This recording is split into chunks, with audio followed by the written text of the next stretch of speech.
You are listening to Feed 44, the official podcast channel of the Center for a Stateless Society. C4SS is an anarchist think tank and media center. For more information, please visit c4ss.org. Obama's legacy will not be one of peace. By Chad Nelson. Posted on c4ss.org on September 11, 2015, and read by Mike Godzina.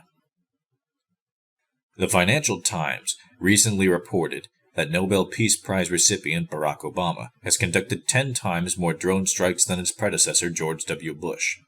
As far as we can tell, that number is somewhere in the ballpark of 500 strikes and spans a wide array of countries, including Iraq, Afghanistan, Syria, Pakistan, Yemen, Somalia, and Libya. We can't know for sure exactly how many drone attacks have taken place, who is conducting them, how many people have been killed by them, or how many other countries have been victim.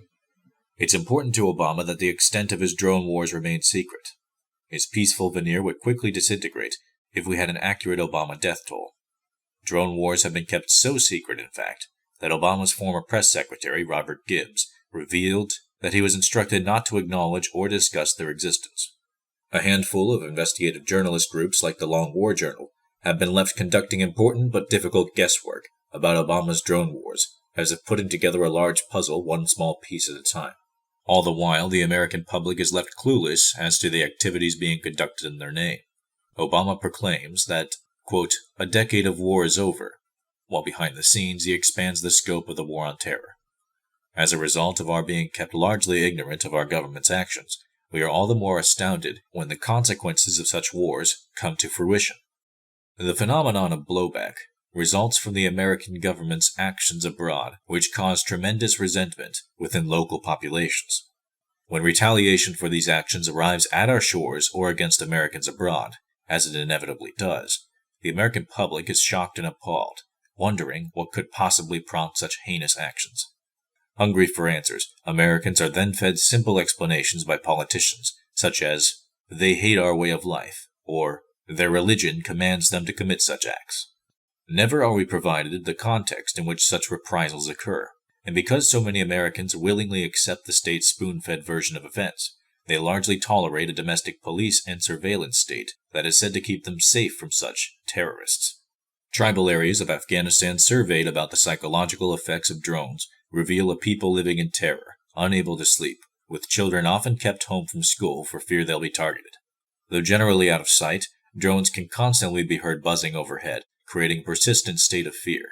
Despite our being told of the precision of drone strikes, subject populations have described massive civilian casualties and widespread destruction of property. Consequently, large swaths of these foreign populations living under drones view the United States in a negative light. One Pew Research Center study found that 3/4 of Pakistanis now view Americans as the enemy.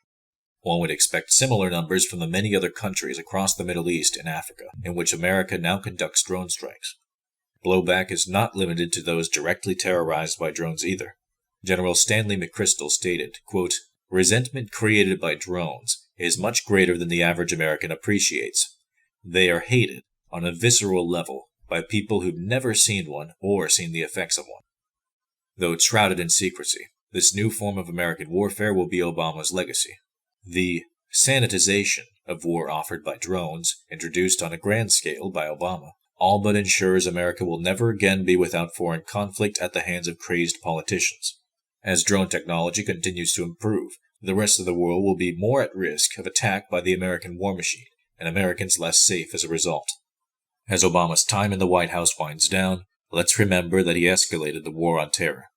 He's offered his successors the safety of precedent to fall back on, and open new frontiers for American military demolition. Barack Obama had the opportunity to curtail America's destructiveness around the world, and instead, he amplified it. You've been listening to Feed 44, the official podcast channel of the Center for a Stateless Society. C4SS is an anarchist think tank and media center. For more information, please visit c4ss.org.